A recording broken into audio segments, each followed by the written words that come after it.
Hello bachcho, let's see this question. The question says a capacitor of capacitance 50 microfarad is connected to a battery of 20 volts for a long time and then disconnected from it. It is now connected across a long solenoid having 8000 turns per meter. It is found that the potential difference across the capacitor dropped to 90% of its maximum value in 2 seconds. The average magnetic field produced at the center of solenoid during this period is n pi into 10 is to power minus 8 Tesla. Then find the value of n. तो question में कहा गया है कि एक capacitor है, उसकी capacitance दे रखी है और ये कनेक्ट है टू ए बैटरी जिसकी है 20 volt for a long time and then disconnect किया जाता है. सो नाउ उसको कनेक्ट किया जाता है अक्रॉस ए लॉन्ग सोलेनोइड जिसकी है हमारे पास 8000 टर्न्स हैं पर मीटर. ठीक है. सो हमें ये मिलता है कि जो पोटेंशियल डिफरेंस है अक्रॉस द कैपेसिटर वो ड्रॉप हो जाता है 90% of its maximum value in 2 second. So average magnetic field produce at the centre of solenoid during this period है n pi into 10 to power minus 8 tesla. तब हमें find करनी है value of n. तो इस क्वेश्चन के लिए हमारा की कॉन्सेप्ट यूज हो रहा है that is magnetic field in A solenoid. Magnetic field in A solenoid. तो एक कैपेसिटर है जो कि कनेक्ट है 20 वोल्ट की बैटरी से.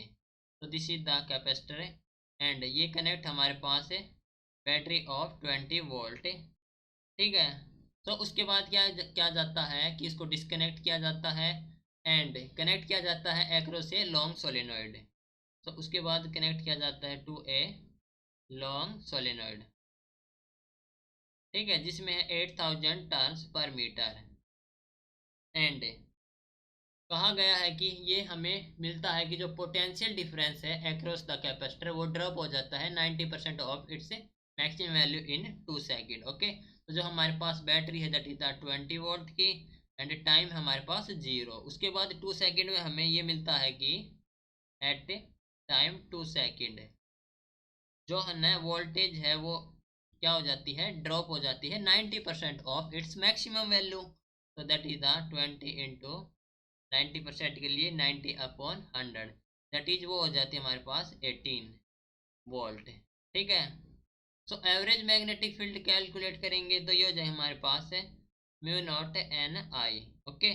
विच is equal to the mu naught N into I of average. Average current calculate करेंगे तो एवरेज करंट के लिए हम यहाँ पर ये हो जाए हमारे पास है del of Q upon del of T. Okay.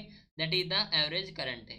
ये हो जाए हमारे पास डेल क्या को हम लिखेंगे C into del V upon del T.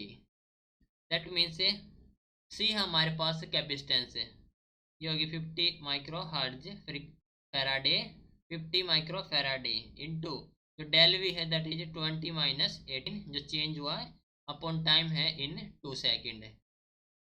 2 second. ठीक है.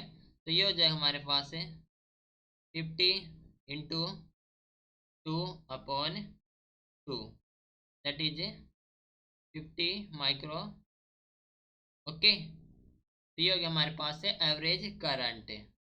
सो एवरेज मैग्नेटिक फील्ड हो जाएगा हमारे पास B of average that is equal to the 4 pi into 10 is to power minus 7 into how many turns है 8000 टर्न्स है. तो 8000 into 50 into 10 is to power करते हैं हम 6 है. राइट. तो इसको सोल्व करेंगे तो हमें जो एवरेज मिलेगी जो कि हो जाए हमारे पास B of average that is equal to the 16 pi into 10 is to power minus 8 tesla. Okay. Now question में हमें जो एवरेज मैग्नेटिक फील्ड दे रखी थी वो थी हमारे पास से n pi into 10 is to power minus 8 tesla. Okay. तो हमें कैलकुलेट करनी थी वैल्यू ऑफ n. तो वैल्यू ऑफ n हो जाएगा हमारे पास 16. Okay. This is your final answer. Hope you understood it well. Best of luck.